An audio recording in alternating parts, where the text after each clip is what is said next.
International monetary fund यानी IMF की report के मुताबिक बांग्लादेश पर कैपिटा इनकम में भारत को पछाड़ सकता है। क्या ये वाकई में होने वाला है?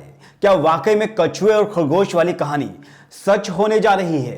क्या इंडिया के नहीं बल्कि बांग्लादेश के लोगों के अच्छे दिन आने वाले हैं? ये सब इसलिए कहा जा रहा है क्योंकि आईएमएफ ने world economy outlook data publish किया है। डेटा के मुताबिक इस वित्तीय वर्ष के आखिर तक भारत को प्रति व्यक्ति आय यानी पर कैपिटा इनकम के मामले में बांग्लादेश पीछे छोड़ सकता है। लेकिन कैसे, ये आपको बताएं इससे पहले यह जान लीजिए कि पर कैपिटा इनकम या प्रति व्यक्ति आय होती क्या है। आसान शब्दों में कहें तो टोटल जीडीपी को टोटल पॉपुलेशन से डिवाइड कर देंगे तो आपकी पर कैपिटा इनकम आ जाएगी। यानी देश में एक व्यक्ति कितना कमाता है, उसकी इनकम कितनी है, उसी को प्रति व्यक्ति आय कहेंगे। चलिए अब बात करते हैं बांग्लादेश के आगे निकलने की कहानी की। दरअसल आईएमएफ की रिपोर्ट में कहा गया है कि अभी भारत में प्रति व्यक्ति आय $2100 के आसपास है, जो वित्तीय वर्ष के आखिर तक गिरकर $1877 हो जाएगी। लेकिन इसी दौरान बांग्लादेश की प्रति व्यक्ति आय $1888 हो जाएगी, यानी भारत से थोड़ी ज्यादा। रिपोर्ट के मुताबिक भारत की प्रति व्यक्ति आय में 10% की कमी आएगी। उधर बांग्लादेश की प्रति व्यक्ति आय 4% तक बढ़ने का दावा किया जा रहा है और इसी खबर को लेकर कहा जा रहा है कि बांग्लादेश भारत से आगे निकल गया है। हालांकि आईएमएफ की रिपोर्ट में यह भी बताया गया है कि भारत की पर कैपिटा इनकम 2021 में फिर से बांग्लादेश से ऊपर आ जाएगी। लेकिन चौंकाने वाली बात यह है कि 2024 में फिर बांग्लादेश के आगे निकलने की आशंका जताई गई है।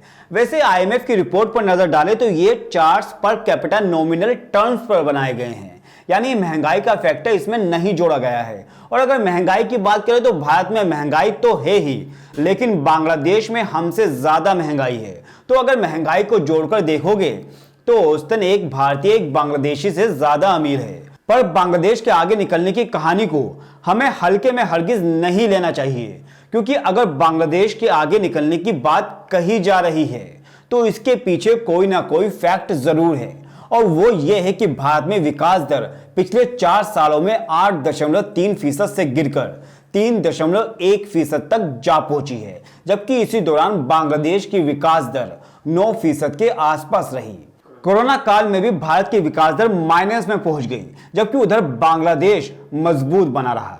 आखिर ऐसा क्यों हो रहा है कि पिछले 5 साल पहले भारत की पर कैपिटा इनकम बांग्लादेश से 40% ज्यादा थी, लेकिन इन 5 सालों में बांग्लादेश इस गैप को कम कर देता है और आगे निकलने की कंडीशन में आ जाता है।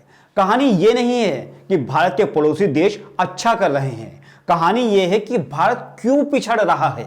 पिछले आंकड़ों पर नजर डालें तो बांग्लादेश प्रति व्यक्ति आय में भारत से पिछड़ा हुआ था, लेकिन अब वो आगे निकल सकता है।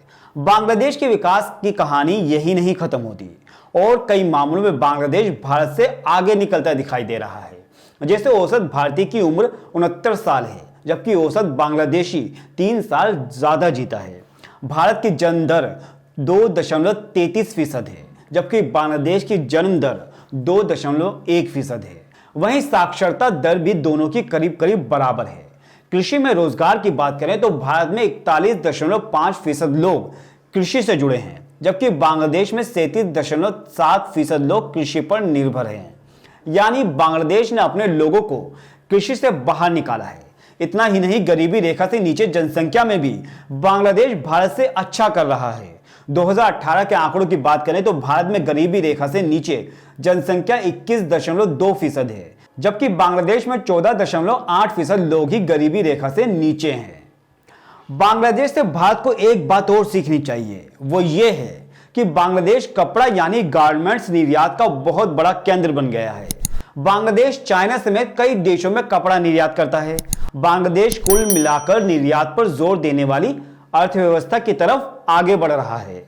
इसके मुकाबले भारत की नजर विकास से हटकर बेफजूल मुद्दों पर अटकी हुई है, जैसे कौन क्या पहन रहा है, कौन क्या खा रहा है, कोरोना में जमात ले आओ तो सुशांत को इंसाफ दिलाने के लिए रिया रिया खेलते रहो, ड्रग्स कौन कौन ले रहा है। बस इसी खेल में कई महीने गुजर गए और बेरोजगारी की मार ऐसी पड़ी कि विकास दर ठप होने लगी।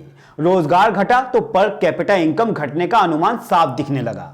जहां रोजगार कम होगा वहां प्रति व्यक्ति आय पर तो असर पड़ना ही है।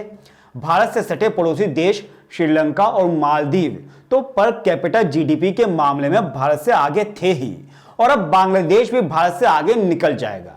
बांग्लादेश का भारत से आगे निकलना ही भारत को इस बात पर सोचने पर मजबूर कर देता है कि अब नहीं तो कब तक जाति, धर्म और सियासत में उलझकर यूं ही देश को पीछे धकेला जाता रहेगा। आखिर कब विकास की पटरी पर भारत फिर लौटेगा? अगर यही हाल रहा तो वो दिन दूर नहीं जब पाकिस्तान जैसा कमजोर मुल्क भी भारत से आगे निकल सकता है, क्योंकि जितनी तेजी से भारत में चुनाव आते हैं उतनी तेजी से चुनाव में जाति का मुद्दा गर्माता है, और इसी में उलझकर कई ऐसे दावे होते हैं जो महज कागजों तक ही सीमित रहते हैं। ग्राउंड पर विकास नहीं होता।